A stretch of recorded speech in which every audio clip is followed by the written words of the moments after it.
Bonjour à toi et bienvenue sur Changer d'air. Je m'appelle Clément, je suis ingénieur et entrepreneur, mais surtout je me demande tous les jours ce que je vais bien faire de ma vie. Chaque semaine, je vais à la rencontre de celles et ceux qui changent le monde pour partager leurs histoires et ce qu'ils ont appris sur leur parcours. Alors si tu veux écouter ces histoires incroyables, si tu recherches ta voie dans ce monde complexe, ou si tu veux simplement avoir un impact positif et être heureux, alors ce podcast est fait pour toi. Dominique, bonjour. Bonjour Clément. Merci beaucoup d'être là avec moi aujourd'hui. On a réussi à trouver un créneau. Écoutez, je sais qu'il y a plein de sujets en fait que vous traitez depuis le début de votre vie, mais est-ce qu'on peut commencer par juste vous présenter et peut-être expliquer qui vous étiez enfant, peut-être même, et comment vous êtes arrivé à la philosophie? Oh là là, c'est une longue histoire. Alors déjà, on va partir du présent. J'étais professeur à l'université de Lausanne. Donc je suis, comme on dit en Suisse, professeur honoraire. C'est un peu différent des mérites, c'est-à-dire qu'on est jusqu'à la tombe. Ok. Je connaissais pas la règle. Donc effectivement, je suis philosophe de formation, même si j'ai investi d'autres disciplines et j'ai enseigné. La dernière université où j'ai enseigné, c'était celle de Lausanne, donc une quinzaine d'années. Alors d'où vient cette vocation pour la philosophie? Alors c'est très marrant parce qu'on a commencé à parler de religion et c'est pas sans lien avec ça. Jusqu'à la classe de troisième, je ne lisais rien. J'étais le désespoir de mes parents, qui étaient pourtant pas de très grands lecteurs non plus, mais enfin voilà, ils se trouvaient ça bizarre. Un garçon qui ne lit rien. Et puis je me suis mis à lire pendant les vacances, entre la classe de troisième et la classe de seconde. Et là, j'ai découvert la philo. Et c'était une véritable passion. Avec qui? Alors, en fait, j'ai découvert en lisant, c'est une collection qui n'existe plus. Il y avait une petite, alors j'étais gamin, j'avais 14-15 ans, et donc je lisais des textes. À l'époque, c'était une collection au seuil qui s'appelait Microcosme, je crois.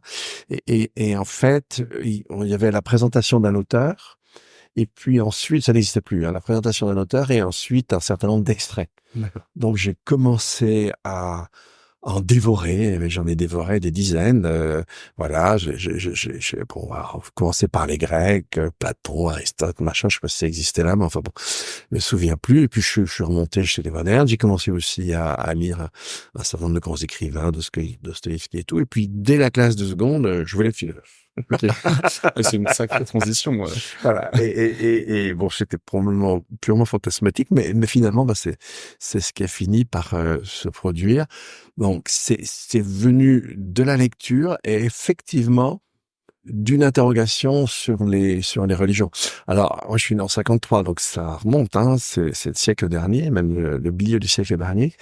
Et la conjoncture générale n'a rien à voir. Quand je suis enfant, la religion est vraiment quelque chose. Le catholicisme en France, là où je suis né, était quand même très présent, très pesant. Et en fait, ça fait partie du monde tel qu'il existe quand vous commencez à vous développer. Donc, le monde intègre ça et il y a une espèce d'évidence. Alors, évidemment, d'avoir pris le chemin de la philosophie, ça fait que cette évidence, elle a fini par s'effriter un peu. Mais disons, voilà, c'est vraiment ces interrogations sur la religion qui m'ont permis d'entamer ce parcours philosophique. Et puis le premier livre que j'ai publié s'appelait Transcendance et discours. Alors on cherche pas le chaland, on cherche pas le lecteur avec un titre pareil. Mais bon, ça concernait déjà la religion. Et puis il y avait une intuition dans ce livre que j'ai redéveloppé encore récemment, mais sous une forme différente. Donc effectivement, alors plus du tout lié à une religion particulière, mais avec une réflexion sur ce qu'est la spiritualité, qu'est-ce que c'est que la pensée, parce que c'est très curieux, la pensée. Je vais vous rappeler ce fragment de Pascal que j'adore. Hasard donne, hasard ôte les pensées, il n'est point d'art pour les conserver. C'est-à-dire que la pensée, c'est une sorte de jaillissement, et elle arrive comme Athéna dans votre esprit, toute casquée. Et ok, mais d'où ça vient? Et voilà, et ça, c'est une interrogation un peu tout ça vient, la pensée. Comment ça fonctionne? C'est vraiment très bizarre. Ça passe comme ça, puis on voit bien que on pense toujours dans une époque, on pense en fonction d'un cadre. Alors tous les talents qu'on peut exprimer, on les exprime dans un cadre donné. Si Mozart était né chez les Hakam, donc c'est un peuple pygmée, il aurait été un virtuose de la polyphonie pygmée, qui est magnifique, et qui est très, très, très savante, mais il n'aurait pas écrit Così fan tutte. Ça ressemble à quoi, la polyphonie pygmée? Oh, alors, je suis pas assez Sifflement. musicien moi-même non, c'est de la polyphonie, c'est-à-dire que vous avez un même chant qui est chanté, on commence pas tous en même temps, et donc il y a plusieurs voix. Mais alors, il faut qu'il y ait l'harmonie, c'est assez compliqué. Alors, il y a beaucoup de sons style l'onomatopée aussi, etc. C'est aussi danser en même temps, et c'est vraiment magnifique. Et donc voilà, c'est un petit peu la question qui m'aura tenu toute ma vie. Et vous avez une brique de réponse, surtout bien avancée aujourd'hui? Ah, bah oui, par exemple, j'ai repris ce genre de questionnement avec une nouvelle terre, Marie en 2018, puis qui était republiée au PUF, là, dans la collection Paul. Je mettrai le lien du livre Nouvelle Terre dans la. Ouais, voilà. Donc, il existe en quadrige, il faut vraiment donner cette référence maintenant, donc, au PUF. Et puis, avec le livre, avec cette, amie, Sophie Svaton, Primauté des vivants, c'est toujours cette quête, et en quelque sorte, je la reprends avec, un livre qui sortira dans quelques mois sur la question du mal. En fait, les sous-jacents à la pensée, il y a ce qu'on appelle le pensable. Alors, l'expression est paradoxale parce que précisément le pensable, c'est ce que je ne peux pas penser. C'est ce qui supporte, c'est ce qui porte ma pensée. Et le pensable, comme on n'y accède pas, comment on peut en parler? Pas des indices. Et un indice, c'est par exemple ce qu'on appelle la question des paradigmes, c'est-à-dire que toute l'histoire de l'humanité, alors ça fonctionne par civilisation, maintenant ça a tendance à se globaliser, mais on va prendre par exemple la modernité. Quand la modernité naît, c'est deuxième moitié du XVIe siècle, ça s'affirme très fermement et de manière au plus précise au début du XVIIe siècle. Les premiers penseurs modernes pensent qu'en fait, ce qui nous entoure, ça n'est que de la matière. Ouais. En fait, c'est comme si Dieu avait aspiré toute forme d'esprit. Les plantes, les animaux sont des machines. Et notre esprit n'est qu'une conséquence de la matière. Alors, non, au départ, pas du tout. Au départ, il y a deux substances, comme chez Descartes. Il va mettre ça en forme. La substance pensante et la substance étendue. Okay. Et donc, en fait, il y a que Dieu qui absorbe presque la totalité de la pensée. Les hommes participent à cette nature divine, mais les plantes, les animaux ne sont que des machines. En fait, c'est totalement contre-intuitif. Et ce qui est assez curieux, cette pensée qui a une préfiguration dans l'Antiquité, mais elle se réaffirme au XVIe siècle d'une façon un petit peu différente par rapport à l'Antiquité. Et en fait, ce qui est très curieux, c'est que il y a plusieurs grandes figures savantes de l'Europe savante du XVIe siècle, pour qui ça devient évident. Alors pourquoi? On rentre dans ce paradigme. Ah oui, alors ça s'impose, c'est une évidence, alors que c'est totalement contrefactuel, c'est toute la pensée antérieure me dit rigoureusement le contraire, depuis Aristote, et donc Platon, Aristote, et c'est les matérialistes grecs qui vont amener ça, mais encore une fois, ça revient dans une configuration complètement différente, et petit à petit, ils vont se connaître. Ça va constituer ce qu'on appelle la République des savants, et aussi la République des lettres, et puis ils vont imposer ça à tout le monde. Et tout le monde va penser à partir de ça. Un monde matériel. Un monde qui n'est que matière. En fait, si vous voulez, ce qui existe, c'est simplement des particules. Alors, on n'est pas les atomes, ça faut attendre la fin du 19e siècle, mais c'est le mathématicien là, on raconte ça, ou Leibniz, si vous voulez, c'est des particules en continu, et tout ce qui existe sur Terre n'est que le résultat d'un agrégat de ces particules avec la force mécanique, et Lamarck va reprendre ça pour le vivant, pour la biologie, et toute la modernité va se construire là autour. Et effectivement, au bout d'un moment, la chicnote divine, basta, tout n'est que matière, et effectivement, on doit pouvoir aussi exprimer et expliquer l'esprit avec les chocs entre les particules et le fait qu'elles forment qui créent des agrégats, qu'on appellera des formes. Alors en fait, non, un agrégat, c'est pas une forme, enfin peu importe, je laisse ça tomber. Et ça, c'est le paradigme qui s'impose. Et là, on a déjà une petite forme de réponse. On voit bien que déjà, un individu, il n'est pas au sens des catégories qui permettent de penser le monde. Un individu n'est pas à l'origine. on ne maîtrise pas. C'est en fait ce à partir de quoi on va penser, ce qui est très différent. Ouais, ok. Et ce à partir de quoi on va penser, on le pense pas, on le reçoit. Et c'est ça qui va mettre en forme toutes nos pensées et derrière, ce qui va mettre en forme la société. La société moderne, elle est incompréhensible sans le paradigme dualiste qui s'impose dans la deuxième moitié du XVIe siècle. Donc là, on a déjà une petite idée de la question du pensable, puis on va montrer, oui, mais effectivement, les animaux, ils ont des représentations.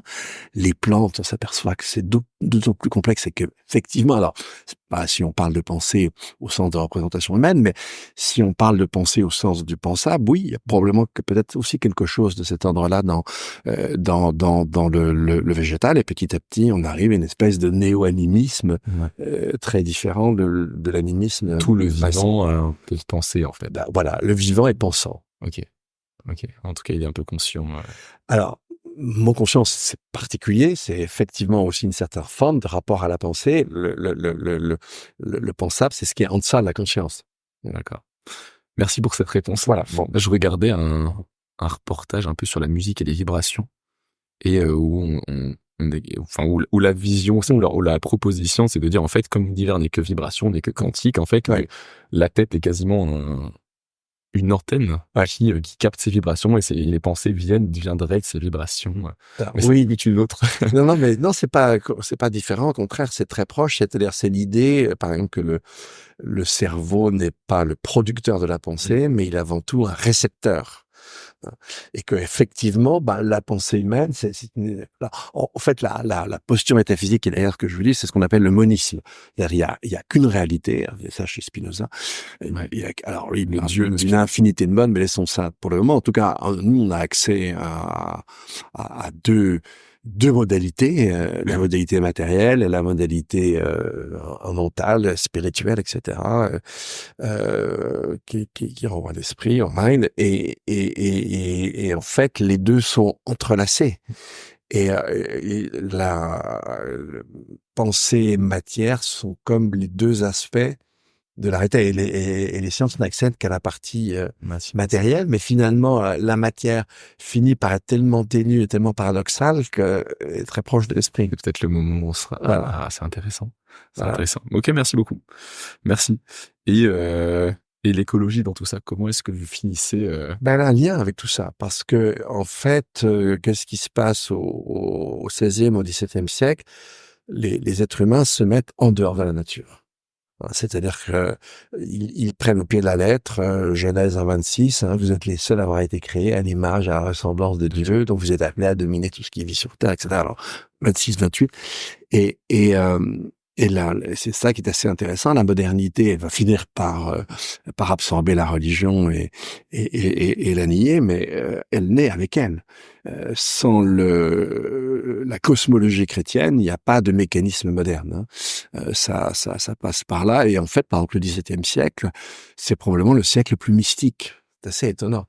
Et donc, alors, on va... mystique, vous pensez à quoi? Au grand mystique. Le XVIIe siècle, très très riche en mystique, il y en a énormément. Et les pastas, les Bérulle, vous avez plein. Et donc c'est un siècle assez étonnant. Mais comment dire? Donc on va imaginer que les hommes n'ont rien à voir. Ils sont une espèce de petite particule divine perdue dans la matière, et donc réaliser son humanité à partir de la deuxième moitié du XVIe et du XVIIe siècle, en tout cas dans les dans les fondements de ce paradigme nouveau, c'est forcément s'arracher à la nature. Ouais. Parce que puisqu'on ressemble à un Dieu qui est antérieur, extérieur et transcendant la nature, on n'a rien à voir avec la nature. Donc en fait, pour se développer, on doit s'arracher à la nature. Et la nature n'est qu'un n'a pas de respect à Non, donner à la il n'y a nature. aucun respect à avoir pour elle. Elle n'a aucune valeur. Ouais. Elle n'est Matériel. qu'un stock, Qu'une ressource. oui, un stock de matière et d'énergie disponible pour qu'on les transforme. Et ce qui donne une dignité à la nature, c'est pas humain, il n'en a aucune. Ce qui donne une dignité à la nature et une valeur, alors c'est Comment on l'exploite. c'est comment on la transforme. Ouais. Et c'est dès qu'elle est transformée qu'elle a de la valeur. Ça va devenir la théorie économique. Et l'économie moderne va exprimer à merveille cette métaphysique moderne, et ça va. Alors, c'est celui qui va exprimer ça de la manière la plus zinzin, c'est un astrophysicien russe. Alors, il fallait qu'il soit russe d'ailleurs. Nikolai, c'est assez taré, nos amis russes. Et donc, c'est Nikolai Kardashev. Et lui, il imagine qu'il existe 3 types de civilisations, mais l'humanité est en deçà de toutes ces civilisations encore. Elle n'a pas encore atteint le premier degré. Le premier degré de civilisation, c'est quand on a fini par détruire la Terre jusqu'à son noyau. Puisque la Terre n'est qu'un stock de ressources, on doit la détruire. Et donc, c'est pour ça, côté russe, là, à la Poutine, là, j'ai vu jusqu'au bout. Et donc, ça, c'est le premier type de civilisation, on n'est pas encore là. Et puis, deuxième type de civilisation, quand l'humanité a pété la Terre, elle s'attaque au système solaire, elle va bouffer jusqu'à toute l'énergie du Soleil. Et puis, troisième type de civilisation, eh bien, une fois qu'on a pété le système solaire, on s'attaque à la galaxie. Et galaxie suivante, évidemment. Et il y a un physicien nippo-américain qui a repris ça, qui s'appelle Mikio Kaku, et qui a rendu extrêmement populaire ces 3 stades de civilisation. Et vous avez un physicien français qui s'appelle Gabriel Chardin, qui s'est amusé à faire le calcul. Et donc, et ça, c'est dans une lettre du CNRS, mais sur le web, vous allez retrouver le texte de Gabriel Chardin. Et donc, il calcule que on va imaginer une horde qui serait humanoïde sur une planète terroïde, et il affecte cette horde initiale d'un taux de croissance de 2%. Alors en fait, c'est énorme. L'humanité ne connaîtra un tel taux de croissance que, alors à partir de 1870, c'est l'Europe, les États-Unis, alors bien après, quelques décennies après le Japon, etc. Ils ont un taux de croissance comme ça, et on connaîtrait un taux de croissance supérieur à 2%. Tout d'abord aux États-Unis après-guerre, qui a une croissance étonnante. Après, il y a la crise de 29, et les pays européens auront un taux de croissance de 4, 5, 6% dans l'après-guerre. Mais un taux de croissance de 2% sur un temps très long, c'est terrible.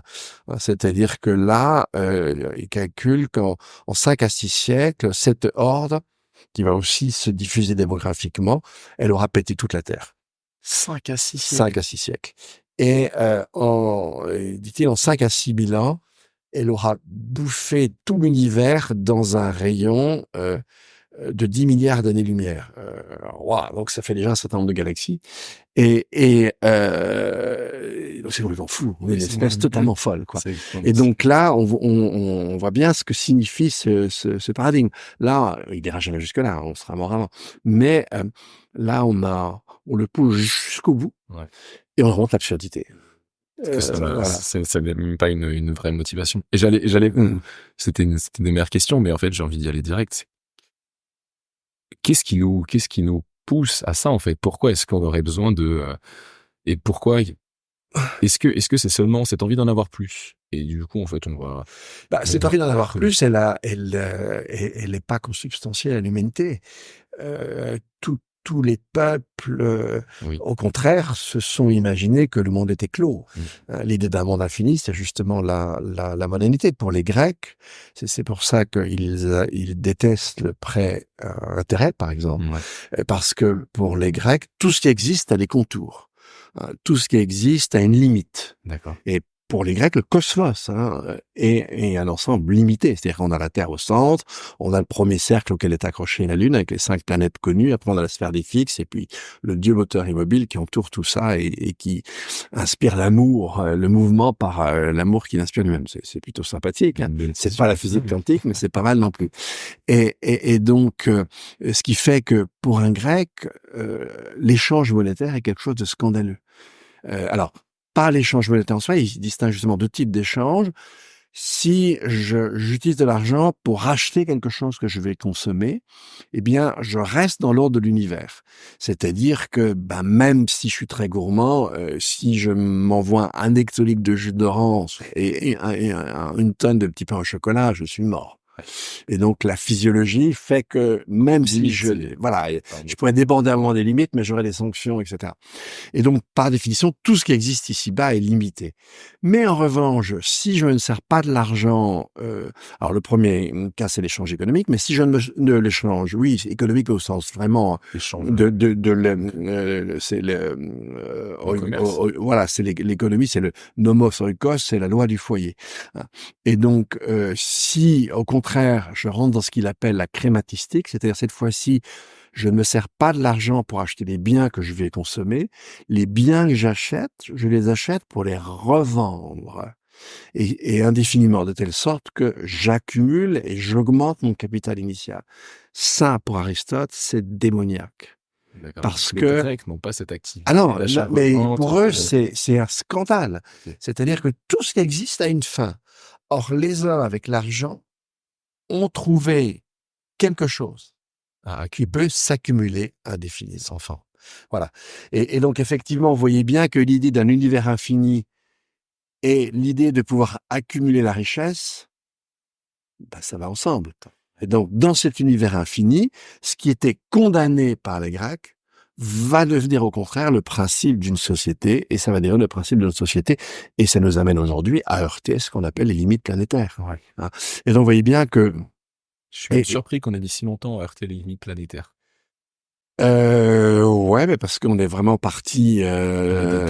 on est parti de pas grand-chose, on est parti de la misère, en fait, par certains côtés.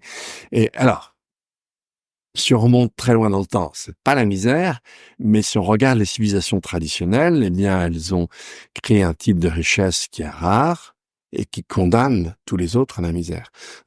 Et donc, la modernité, c'était de s'arracher à cette misère, justement, par l'accumulation infinie du capital, et via les techniques, et la transformation indéfinie de la nature. Donc, on voit bien que on va commencer à penser l'écologie quand on va s'apercevoir de cette destructivité.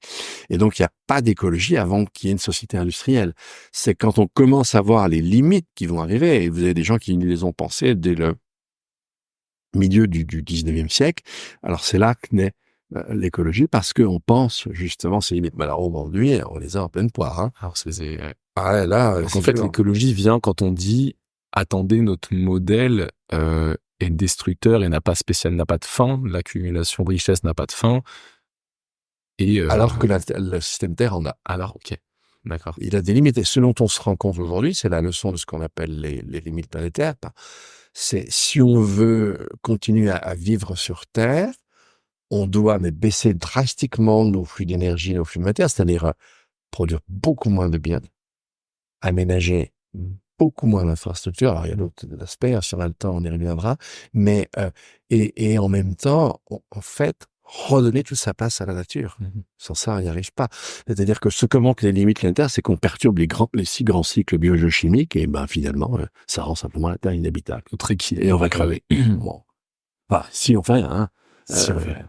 Mais bon, avec les élites d'aujourd'hui, on n'est pas prêt à faire. Ça, c'est dans le, disons, à la base de la société que ça bouge aujourd'hui. Ça bouge pas beaucoup en haut. Et c'est logique dans le sens où en fait les élites, mais comme nous et comme la majorité, ont cette vision qu'on vient de décrire, cette vision. Elles sont nées là-dedans, maintenant. Si on écoute ce cher Macron, lui, il n'en est pas sorti. Et oui, la décroissance est encore. Ça n'a sens. Pour ces gens-là, ça n'a absolument aucun sens. Ce serait une mauvaise idée. C'est une idée dangereuse. Ouais. Et donc la solution. On disait sobriété, mais est-ce que la seule chose qu'on puisse souhaiter, en fait, c'est de tous atteindre une sobriété de consommation. C'est la seule chose ou pas? Pas la seule chose, mais c'est une chose fondamentale. C'est-à-dire que oui, si on veut que la nature refonctionne, que la Terre soit à nouveau viable, que les autres êtres vivants reprennent la place qui est la leur, etc. Parce que l'enjeu de l'écologie, on est d'accord, et je vous cite, c'est de sauver le vivant.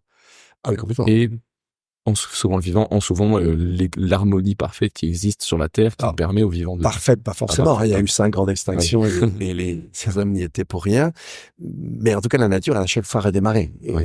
elle a reproduit une diversité limite du temps. Hein. C'est 5 à 20 millions d'années. Mais nous, l'horreur ce qu'on fait aujourd'hui. Mais oui, alors, maintenant, on peut arriver à, comment dire, il faudrait qu'on soit moins nombreux quand même, mais à faire ce que voulaient faire les anciens, c'est-à-dire aménager comme une autre existence, c'est-à-dire qu'elle ait une certaine forme de confort, mais alors en sachant se contenter de moins, en étant beaucoup plus parcimonieux sur les objets qui nous entourent. C'est des objets qui seraient beaucoup plus durables, qui seraient beaucoup plus beaux. Ouais. Regarder le coût de chaque confort et en fait garder que ceux qui n'ont pas un coût trop élevé peut-être. Oui, et puis alors ce qui est beaucoup plus exigeant, c'est que voilà, on va monter un petit peu en complexité, mais en fait, on va partir d'une des limites, hein, la 6e limite planétaire, c'est-à-dire le fait qu'on introduit dans la biosphère des corps étrangers. Et en fait, on va prendre les polymères, les plastiques. Ouais. Et donc nous, on sait par nos lois de la chimie, on sait accrocher une molécule elle-même, puis à créer des macromolécules. Mais manque de bol, on procède pas du tout comme la nature. Et c'est-à-dire que la nature, quand elle voit nos macromolécules, elle est pantois. Ouais. Elle sait pas que faire. Elle sait juste les fragmenter, mais elle sait pas les métaboliser. Elle sait pas les ramener au cycle, au métabolisme des écosystèmes. Et donc, du coup, nos macromolécules, alors soit carrément, il faut un sacré temps avant que les sacs plastiques se fragmentent, etc. Donc, il y a beaucoup d'êtres marins qui crèvent. Et puis après, ça se ramène à des formes micro-nano qui vont jusqu'à pénétrer tous les tissus. Et comme, encore une fois, ça ne métabolise pas, ça s'accumule. Ouais. Et donc, on est complètement fou. C'est-à-dire que là, on a quand même foutu nos saloperies, mais dans toute la chaîne du vivant. C'est comme complètement dingue. Et on parle que du 7e continent de plastique, mais en fait, ce que vous dites, c'est qu'il y a il y en a partout. Il y a du déchet, mais partout. Beaucoup plus grand déchet. Ah ouais, non, c'est quelque chose d'absolument effrayant. Et donc, et là, on va revenir à l'amont. Et là, je m'appuie sur un mathématicien ami que je publie là, qui s'appelle Nicolas Boulot. Alors, je vais simplifier un peu, mais si on regarde, par exemple, on va porter attention au caractère combinatoire de la matière. 10 puissance 80, c'est le nombre d'atomes dans l'univers visible. Alors, lui, il reprend différemment que le calcul qu'on donne sur la question de l'ADN, mais il dit là, non, on a un combinatoire qui est gigantissime. Et là, on est plutôt vers 10 puissance 1 300 000. C'est-à-dire que la nature elle-même, en quasi 4 milliards d'années, elle n'a parcouru qu'une partie infime de la combinatoire possible. En plus, elle s'y est repris à 5 fois. Qu'est-ce que vous appelez la combinatoire exactement? C'est la combinatoire des constituants biochimiques. D'accord. Hein. Et donc, on peut partir... créer un écosystème. C'est comment avec la chimie initiale, on constitue le vivant. Et donc là, il y avait plusieurs natures possibles. Il y avait probablement une infinité de natures possibles. La nature, elle en a pratiqué une, et en fait, elle s'est repris plusieurs fois, elle efface ses traces, et donc on ne sait pas comment elle fait. Et quand nous, si on produit une molécule de cyanure, on ne saura jamais à l'avance si elle est compatible ou non avec les écosystèmes. Elle les produit pas n'importe quoi. Maintenant, il y a même et donc, en fait, si vous voulez, il y a une combinatoire totale. Et effectivement, nous, quand on produit des macromolécules de synthèse, les macromolécules du vivant, elles sont liées à l'être vivant. Si l'être vivant disparaît, elles disparaissent. Ouais, okay. Ce que ne font pas nos polymères artificiels. Et donc, manifestement, on combine pas de la même matière, de la même manière que la nature elle-même. Et en fait, on produit une autre nature possible. Et manque de bol, elle n'est pas compatible avec la nature référente. Celle qui, en plus, est en nous. Et celle qui est en nous, ce qui fait d'ailleurs qu'on bouffe des plastiques, des polymères, et chacun, on ingère à peu près le poids d'une carte bancaire par semaine. Donc, voilà. Et donc, on sait pas, contrairement à ce qu'on a cru très longtemps, puis on pourra revenir à Gödel, etc., non, le savoir humain, il est très limité. Et comme on est extrêmement arrogant, on a fait plein de conneries avec un savoir limité et on se rend compte de mieux en mieux en quoi notre savoir il est décalé par rapport à la manière de faire de la nature. Donc voilà, c'est du coup vivre de manière plus harmonieuse dans le monde. On va déjà commencer par réduire, etc. Et puis on a une voie d'apprentissage infinie devant nous. Ah, donc en fait, la première voie, c'est la sobriété, réduire nos consommations, nos ponctions. Voilà. Et la deuxième, c'est d'adapter parce qu'en fait, il nous manque un grand. Oui, mais par exemple, si je regarde l'agroécologie ou la bio, si on veut, on a réussi. C'est-à-dire que si on regarde la révolution néolithique, c'est quand même curieux. Je regarde, faut pas que je tarde. Si je regarde la révolution néolithique, ils sont quand même bizarres, nos aïeux, quoi, parce qu'ils sont mis en tête sur une même surface qu'il n'y ait qu'une seule plante. Complètement absurde. Un écosystème résiste parce que il y a des plantes qui abritent dans la racine des nodules qui vont permettre de faire venir des bactéries qui vont pouvoir justement capter l'azote et le rendre disponible pour les plantes. Il y a des plantes qui vont attirer le prédateur des plantes. C'est un écosystème. C'est ça qui donne cette résilience de la nature. Voilà. Et donc, alors on s'est aperçu que certains anciens l'avaient compris. Par exemple, les aborigènes, ils ont un type d'agriculture où ils ont ça. On va voir la milpa.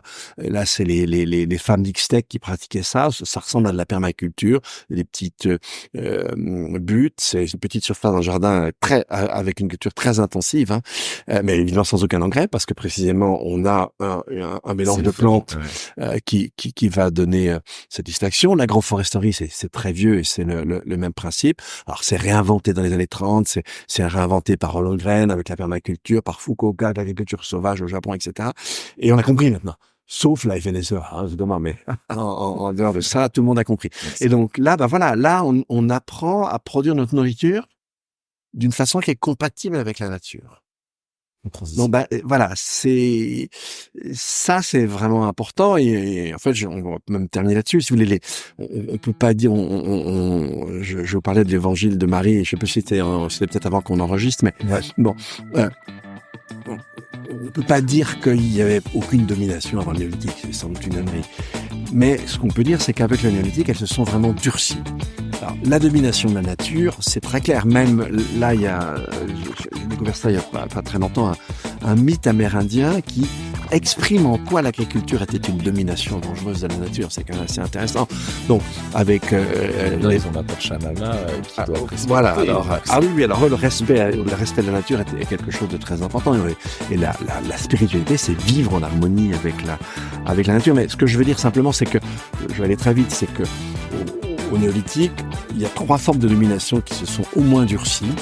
Alors, la domination de la nature, c'est probablement plus que durci, parce qu'avec l'agriculture, on s'est mis dans une relation très différente avec la nature. Mais la domination des riches sur les pauvres, avec l'esclavage, pas évident qu'il n'ait pas existé avant, mais en tout cas, il va s'imposer quasiment sur la planète entière. C'est-à-dire que au début, on a des communautés agraires, ça finit par déboucher sur des empires agraires qui sont tous esclavagistes, et ça va se répandre dans le monde entier. Et puis, le patriarcat.